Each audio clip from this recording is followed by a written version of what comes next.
안녕하세요. 책 읽어주는 꿀잠 DJ입니다. 잘 지내셨죠? 네, 약속을 지키지 못한 양치기 소녀, 양치기 아줌마, 꿀디입니다. 네, 제가 월요일마다 업로드를 약속드리고 그렇게 올려드리고 있는데, 네, 제가 어제는 올리지를 못했어요. 네, 정말 죄송합니다. 진짜 죄송합니다. 네, 제가 어제 정말 어마어마한 프로젝트가 있었어요. 그래서 그 일을 제가 해내느라, 완수하느라 제가 어제 정말 정신이 없었습니다. 어제 8시에 어떤 일이 있었고, 제가 생애 처음으로 1시간 강의를 하게 됐어요. 정말 많은 분들 앞에서. 그래서 처음 강의니까 얼마나 떨렸겠어요. 그래서 제가 그 강의를 준비하면서 굉장히 오랫동안 PPT를 만들고 다듬고 원고를 쓰고 지우고 하면서 그 원고가 10여장에 달하는 한 14장, 5장 정도 됐었는데요. 그 원고가 제 입에 딱 달라붙게 제 언어로 만드느라 정말 많이 읽고 녹음하고 다시 들어보고 그러면서 정말 오랜 시간 강의를 준비했습니다.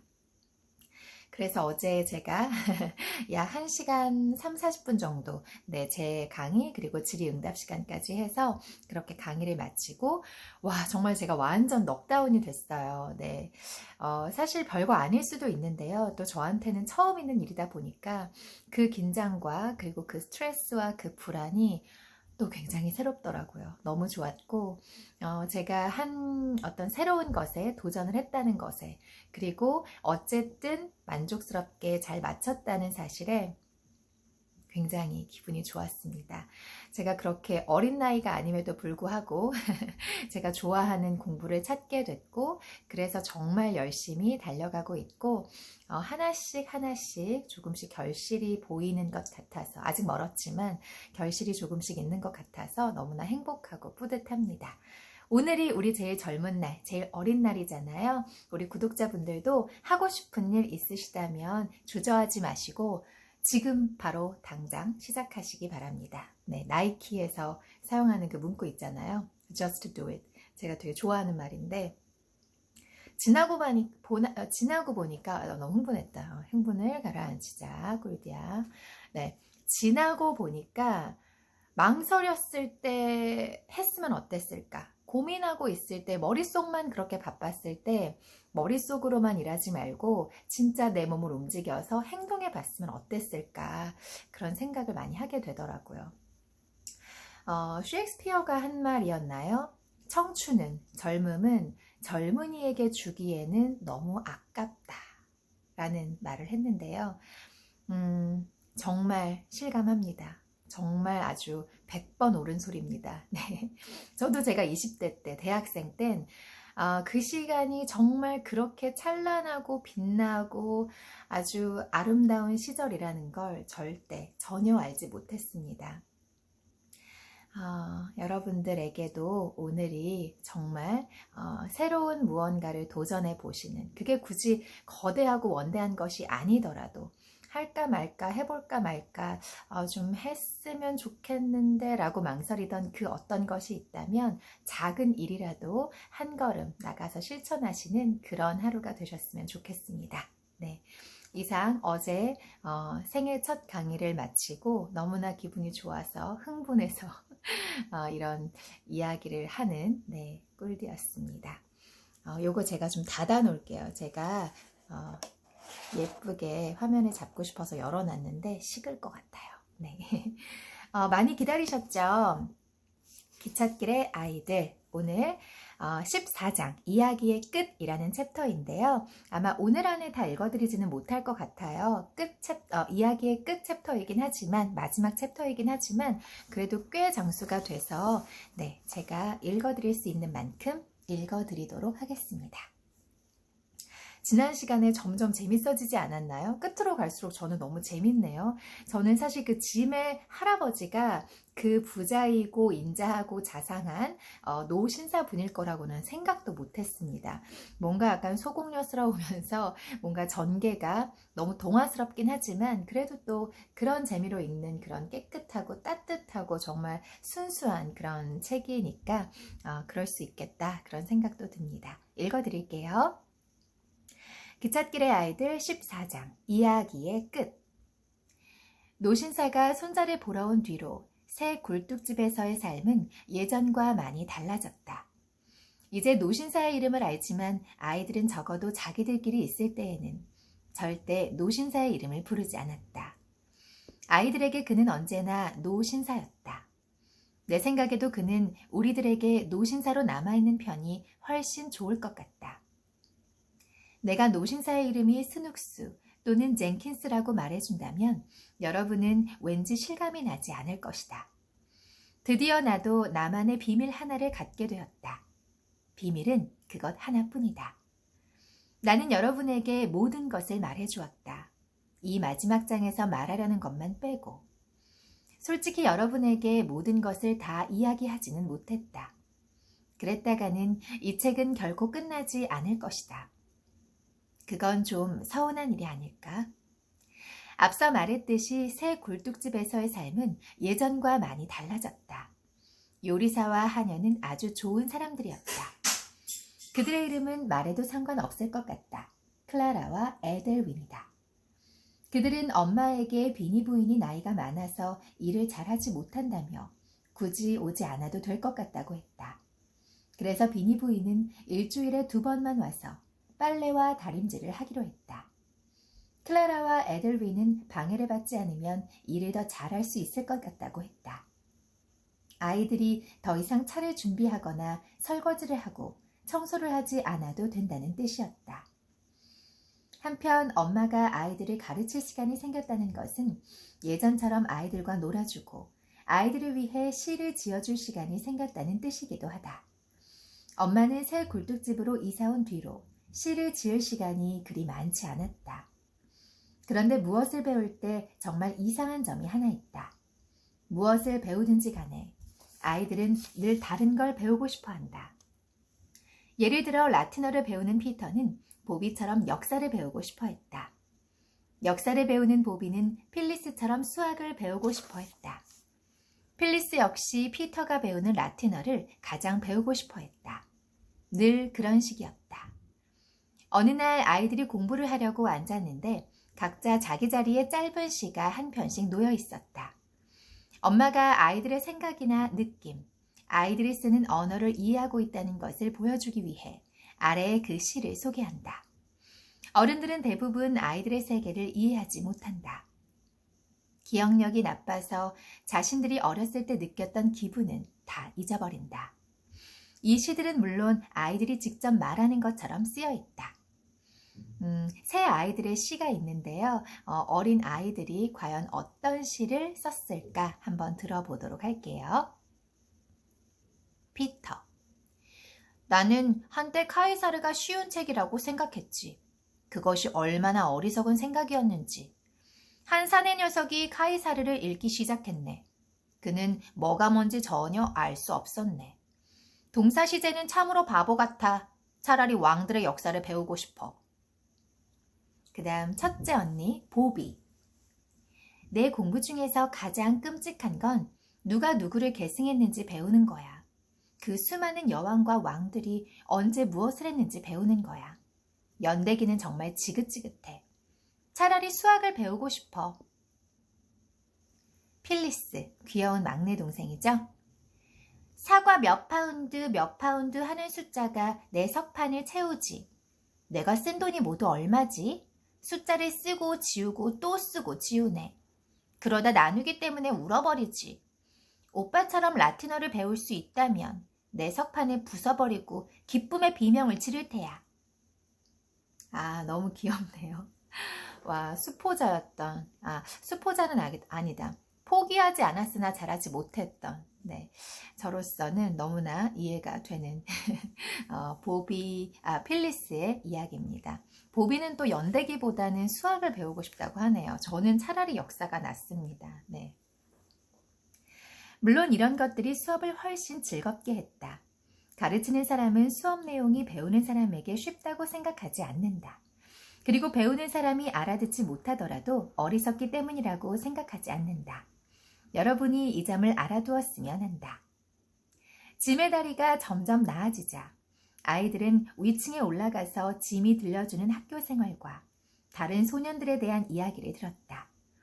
아이들은 그 시간이 무척 즐거웠다. 짐은 파르라는 소년을 가장 경멸하고 윅스비 마이너라는 아이를 가장 높게 평가하는 듯 했다. 팔레이 삼형제도 있었는데 싸움이 벌어지면 막내 팔레이 터츠가 떠맡는다고 했다. 피터는 짐의 이야기에 홀딱 빠져들었다. 엄마도 관심 있게 듣는 듯 했다. 하루는 엄마가 짐에게 직접 쓴 시를 보여주었다. 파르에 대한 시였는데 팔레이와 윅스비의 이름도 멋지게 인용했다. 짐이 파르를 좋아하지 않는 이유들과 문제가 생기면 윅스비가 현명한 의견을 내놓는다는 내용도 들어있었다. 짐은 무척 기뻐했다. 자기를 위해 지은 시를 받은 것은 처음이었다. 짐은 시를 외울 때까지 읽고 또 읽었다. 그리고 자기만큼 좋아할 윅스비에게 그 시를 보냈다. 아마 여러분도 좋아할 것이다. 신입생, 그의 이름은 파르. 차와 함께 먹을 우유와 빵이 있네. 그의 아버지는 다시 읽어드릴게요. 신입생, 그의 이름은 파르. 차와 함께 먹을 우유와 빵이 있대. 그의 아버지는 곰을 죽였대. 그의 어머니는 자기 머리를 깎았다나. 비가 오면 방수 신발을 신지. 가족들은 그 애를 강아지라고 불러. 그 애는 창피한 것도 몰라. 친구들에게 자기 세례명을 말하고 다녀. 그 애는 절대로 크리켓 포수는 되지 못해. 크리켓 공을 무서워하거든. 그 애는 몇 시간이고 집에서 책만 읽어. 온갖 끔찍한 꽃들의 이름도 다 알아. 그 애는 다친다고 축구도 하지 않아. 필레이 터치와는 절대로 싸우지 않아. 휘파람도 못 불고 우리가 놀리면 울기나 하지. 윅스비 마이너는 말하지. 다른 신입생들처럼 파르도 학교에 처음 와서 그렇다고. 나는 기억한다네. 내가 처음 학교에 왔을 때 난 그런 엄청난 바보는 아니었다는 걸. 짐은 아이들의 엄마가 운을 맞추는 어려운 시를 쓸 정도로 머리가 좋은지는 미처 몰랐다.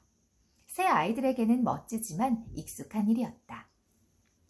아이들은 엄마가 사람들이 말하는 것처럼 시를 쓰거나 시 끝에 짐이 한 말을 인용하는 것 같은 놀라운 표현력에도 익숙했다. 저희 딸하고 비슷하네요.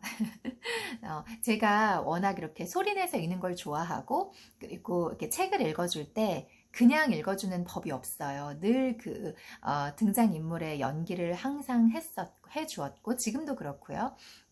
요즘에 제가 읽어주고 있는 잠자리 동화는 그 달러구트 백화점이에요. 달러구트의 꿈 백화점.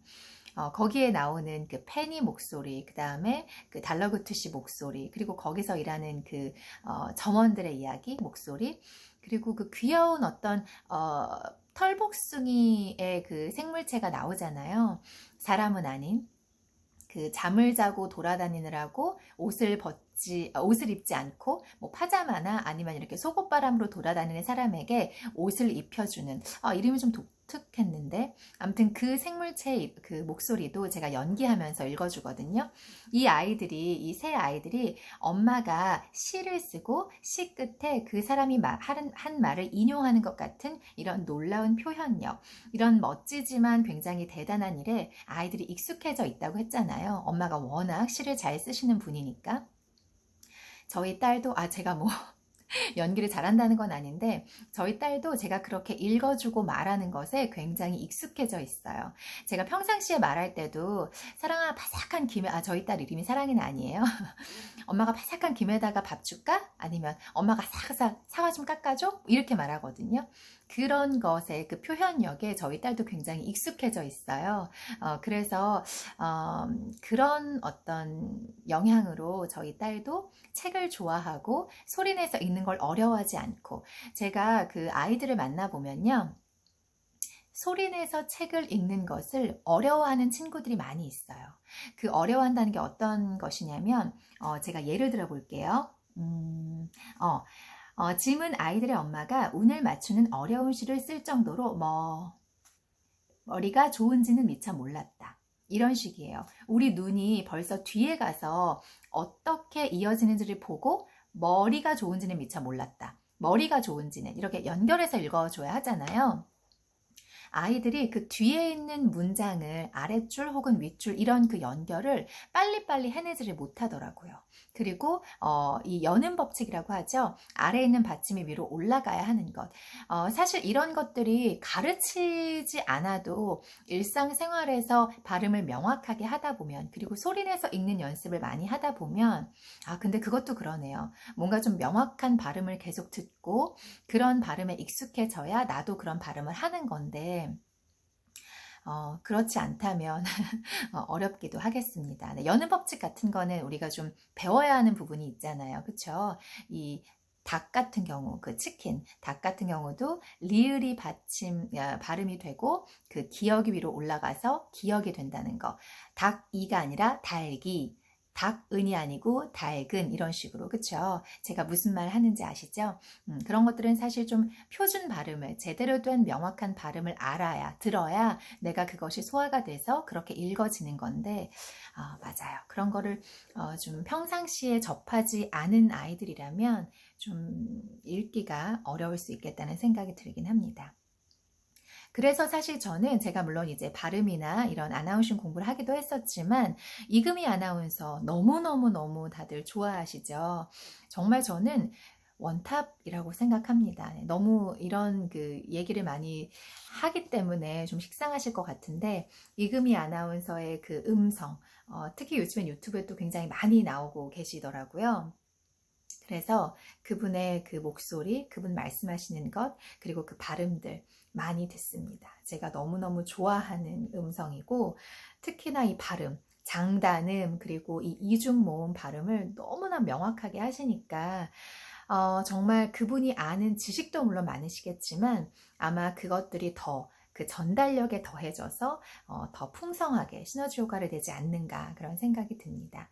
네, 책 읽다가 너무 다른 길로 빠졌는데 아무튼 그래서 우리 아이들이 엄마의 뛰어난 이 시 짓는 작문 실력을 익숙하게 생각한다는 거. 그래서 저희 딸도 제가 연기하면서 읽어주고 하는 것에 익숙하다는 거.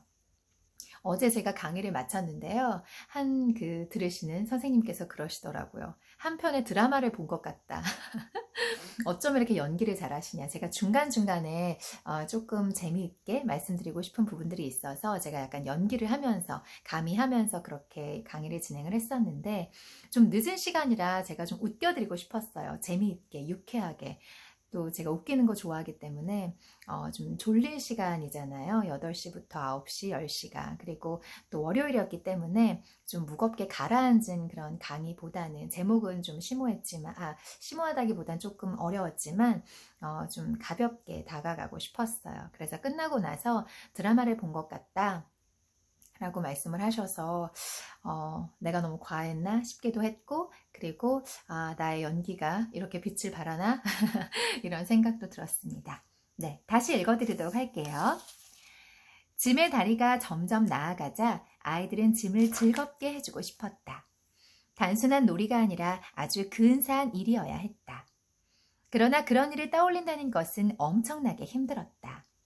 아이들은 머리가 무겁고 부어오른 듯한 느낌이 들 때까지 생각에 몰두했지만 별 소득이 없었다. 피터가 말했다.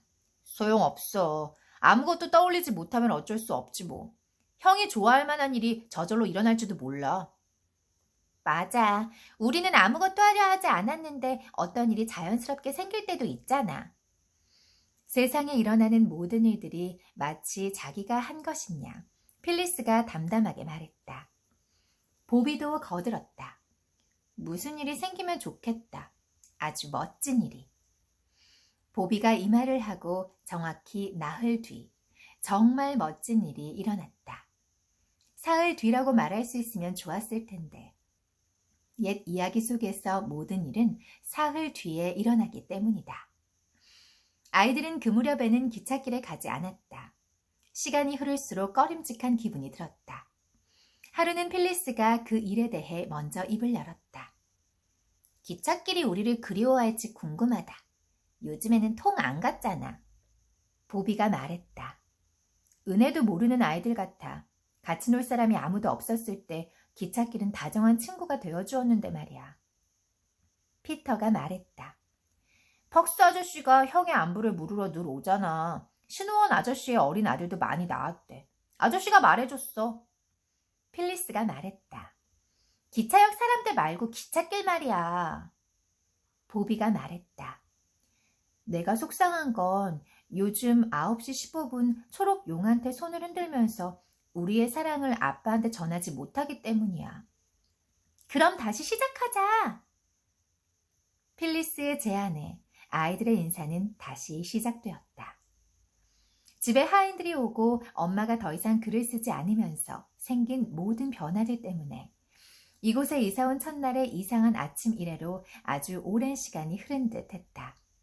아침 일찍 일어나서 주전자 바닥을 태우고 사과파이로 아침 식사를 하고 기찻길을 처음 보았던 그날 아침 말이다. 지금은 9월이다. 기찻길로 가는 비탈길의 잔디는 마르고 바스락거렸다. 약간 긴 풀잎이 마치 황금빛 철사처럼 삐죽삐죽 솟아있었다. 채꽃은 연보라빛 꽃잎을 활짝 피웠다. 황금 별처럼 생긴 염소들의 꽃잎들은 기찻길로 가는 길에 있는 연못가에서 찬란하게 빛나고 있었다. 피터가 말했다. 서둘러! 이러다가 9시 15분 기차를 놓치겠어. 필리스가 말했다. 더는 빨리 못 뛰겠어.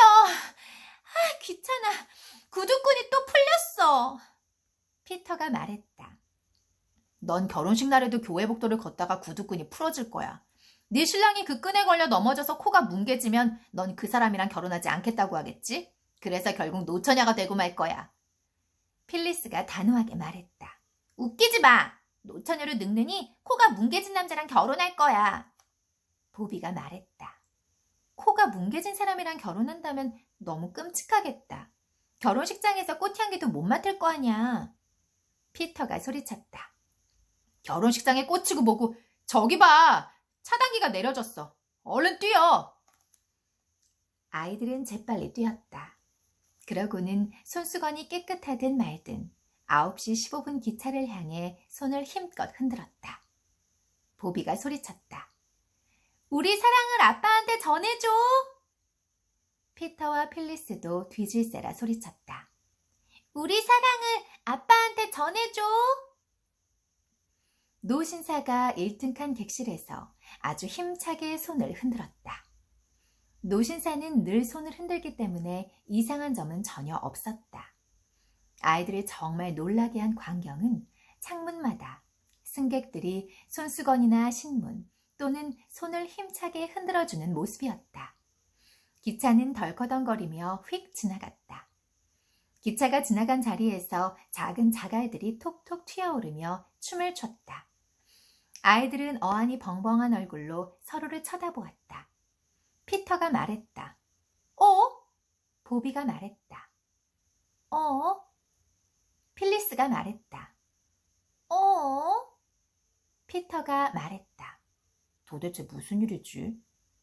보비가 말했다. 나도 모르겠어.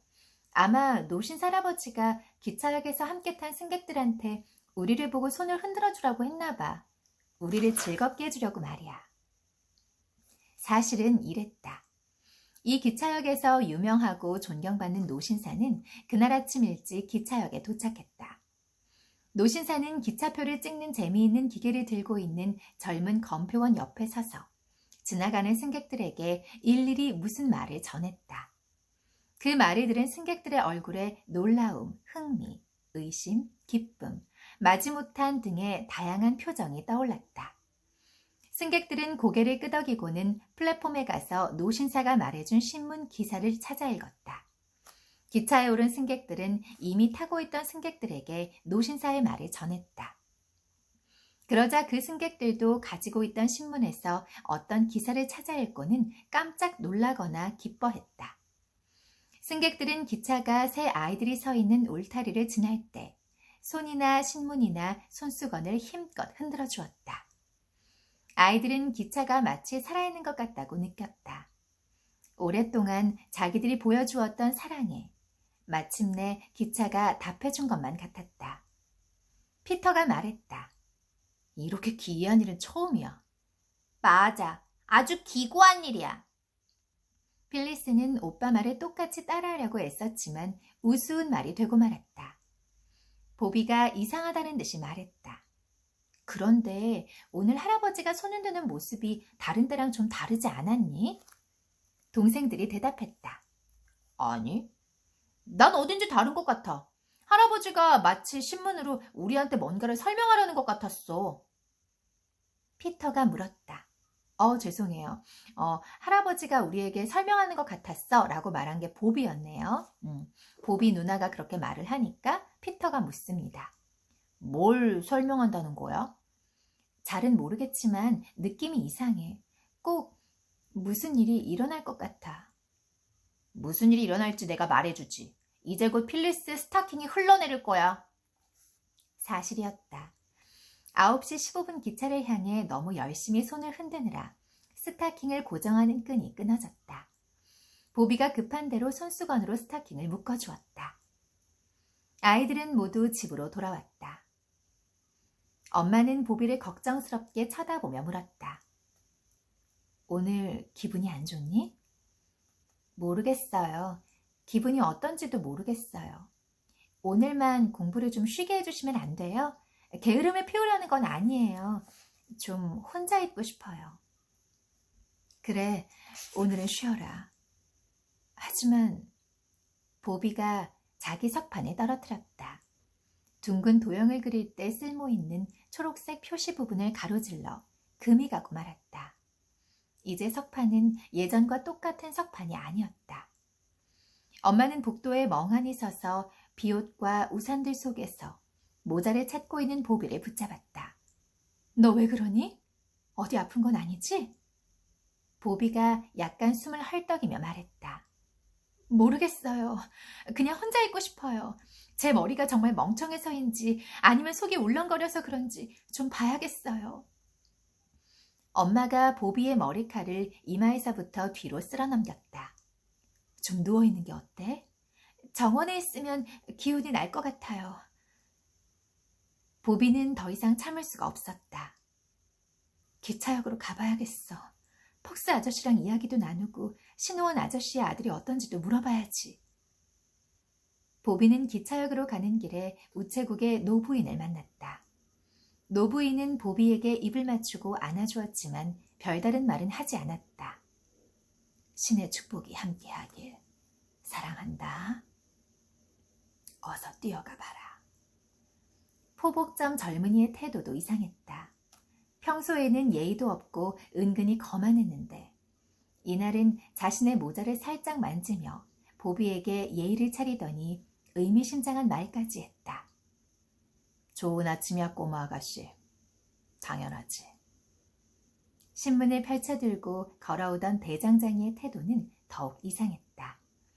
여간에서는 잘 웃지 않는 사람인데 이날따라 크게 싱긋 웃으며 멀리서부터 신문을 흔들었다. 보비가 좋은 아침이에요 라고 인사를 건네자 대장장이는 보비 옆을 지나며 이렇게 말했다. 좋은 아침, 꼬마 아가씨. 기쁜 일이 아주 많이 생기기를. 보비의 심장이 빠르게 뛰기 시작했다. 무슨 일이 일어나고 있는 게 틀림없어. 마을 사람들이 모두 이상해. 마치 꿈속에 나오는 사람들 같아. 역장은 보비의 손을 반갑게 꽉 잡아주었다. 그러고는 마치 펌프질을 하듯이 보비의 손을 위아래로 마구 흔들었지만 유별나게 뜨거운 인사에 대해서는 아무 설명도 하지 않았다. 역장은 다만 이렇게 말했다. 11시 54분 기차가 조금 늦는구나. 명절 때라 특별한 수화물이 많거든. 역장은 신전 같은 자신의 비밀스러운 사무실로 재빨리 사라졌다. 보비가 선뜻 따라 나설 수 없는 곳이었다. 저 무슨 일이 있을지 알 것 같은데요. 퍽스는 보이지 않았다. 보비는 기차역에 있는 고양이와 함께 외로움을 달래야 했다. 보비는 몸을 숙여 고양이를 쓰다듬었다. 어머나, 이상도 해라. 오늘은 다들 아주 친절하네. 너까지도. 퍽스는 11시 54분 기차의 도착을 알리는 신호가 울린 뒤에야 나타났다. 퍽스도 그날 아침 만난 다른 사람들처럼 신문을 들고 있었다. 안녕, 왔구나. 이게 그 기차라면 딱 맞게 온 거야. 이렇게 좋은 일이 일어나다니. 나도 신문에서 봤다. 내 생전 이렇게 기쁜 일은 처음이야. 꼬마 아가씨, 기분 나빠하지 마. 이런 날 그냥 넘어갈 순 없지. 퍽스가 보비의 두 뺨에 번갈아 가며 입을 맞췄다. 그러고는 걱정스럽게 물었다. 기분 나쁜 거 아니지? 내가 너무 실례를 한 건 아니겠지? 오늘 같은 날이라면. 아니에요. 실례라니요. 저희는 아저씨를 우리 외삼촌만큼이나 사랑하는걸요. 그런데 오늘 같은 날이 어쨌다는 거예요? 이런, 내가 신문에서 봤다고 했잖아. 신문에서 뭘 보셨는데요? 11시 54분 기차가 연기를 뿜으며 플랫폼으로 들어섰다. 역장은 퍽스가 확인했어야 할 사방을 대신 꼼꼼하게 살폈다. 보비는 홀로 서 있었다. 물론 여러분은 무슨 일이 일어날지 이미 예상하고 있을 것이다. 하지만 이날 아침 보비는 그다지 총명하지 못했다. 보비는 꿈꾸는 듯한 기분으로 플랫폼에 서 있었다. 막연하고 혼란스러우면서도 왠지 설레는 기분 말이다. 보비가 마음속으로 무엇을 기대했는지는 모르겠다. 어쩌면 여러분과 내가 일어날 것을 아는 바로 그 일이 아닐까? 하지만 보비의 머리는 아무것도 기대하지 못하고 있었다. 머리가 텅 빈 것처럼 아무 느낌도 없었다. 세 사람이 11시 54분 기차에서 내렸다. 첫 번째 승객은 닭들이 가득 들어있는 바구니 같은 상자를 든 시골 아낙네였다. 닭들이 성긴 창살 사이로 벼슬이 달린 머리를 불안하게 내밀고 있었다. 두 번째 승객은 식료품점 부인의 사촌인 패킷 양으로 양철 상자와 갈색 종이로 싼 꾸러미 3개를 들고 있었다. 그리고 세 번째 승객은 아빠, 우리 아빠다. 아빠! 보비의 외침이 기차 안에 있던 모든 사람들의 마음에 칼날처럼 날카롭게 꽂혔다. 승객들이 창문 밖으로 머리를 내밀었다. 입을 꼭 다문 키가 큰 창백한 남자와 그에게 매달린 어린 소녀가 보였다. 보비는 온몸으로 아빠에게 매달렸고 아빠는 보비를 두 팔로 꽉 끌어안았다. 보비가 아빠와 길을 따라 집으로 걸어 올라가며 말했다. 뭔가 좋은 일이 일어날 줄 알았지만 이런 일인지는 생각도 못했어요. 아빠, 우리 아빠, 아빠! 엄마가 내 편지를 못 받았니? 오늘 아침에는 아무 편지도 안 왔어요, 아빠. 정말 우리 아빠 맞죠? 아빠는 대답 대신 보비의 손을 꼭 잡아주었다. 잠시 잊어버렸던 믿음직한 손의 느낌이 아빠가 맞다고 말해주었다. 보비, 네가 먼저 들어가서 엄마한테 어떻게 된 일인지 조용히 말씀드려라. 진짜 범인을 잡았단다. 이제 모두들 아빠가 결백하다는 걸 알아. 전 늘 알고 있었어요. 엄마랑 저랑 노신 할아버지는 다 알고 있었어요. 그래, 그분의 도움으로 사건이 해결됐단다. 엄마가 편지에 네 덕에 노신사를 알게 되었다고 썼더라. 네가 그동안 엄마한테 얼마나 잘했는지도 알아. 사랑스러운 내 딸. 두 사람은 잠시 발걸음을 멈췄다. 이제 아빠와 딸이 들판을 가로지르는 모습이 보였다. 보비가 집 안으로 들어갔다. 보비는 아빠의 부탁대로 어떻게 된 일인지 조용히 말하기도 전에 자기 눈빛이 모든 걸 드러내버리지 않게 하려고 애썼다. 이제 슬픔도 고통도 이별도 다 끝났다고. 마침내 아빠가 돌아왔다고 말하는 속일 수 없는 눈빛 말이다. 아빠가 정원을 거닐며 꽃들을 둘러보고 있다. 이제 아빠는 정원을 지나 가장 가까운 문 앞에 서 있다.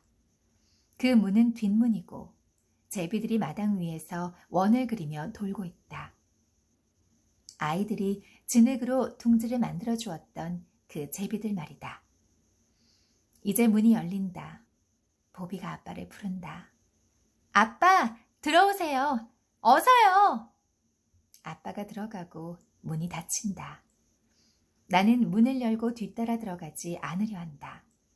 지금은 우리가 함께할 때가 아니다. 될 수 있는 한 빠르고 조용히 그 자리를 비켜주는 것이 가장 좋겠다.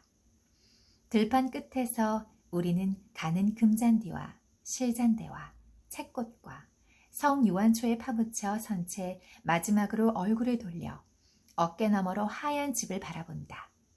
지금 이 순간만은 누구도 환영받지 못할 그 집을. 와, 네, 박수 박수.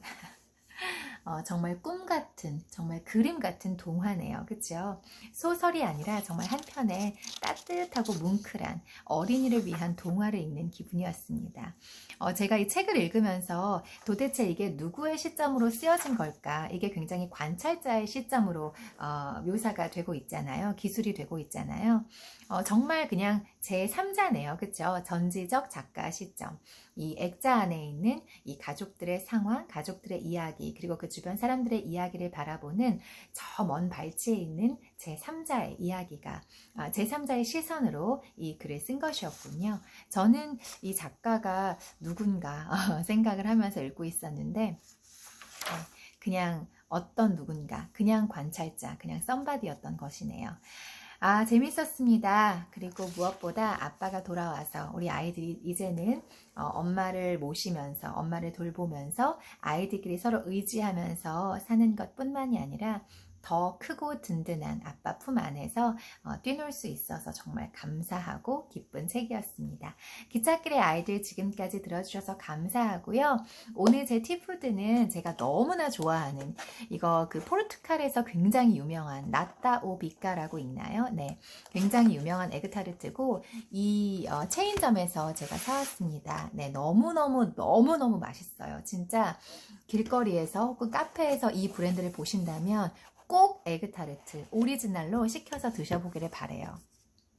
특히 이 겉에 있는 이 페스트리가 지금 소리 들리시죠? 제가 만지기만 해도 바스락바스락 부셔지는데 페스트리가 진짜 어마어마합니다.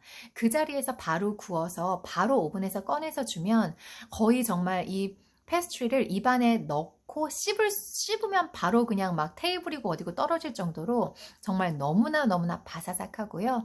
이 안에 에그타르트 이 반죽은 진짜 너무 맛있어요. 생크림이 하나도 안 들어갔대요. 오로지 버터하고 계란 노른자 뭐 이런 것으로 만들어졌다고 하는데 진짜 맛있어요. 오늘은 저 하나 먹었어요.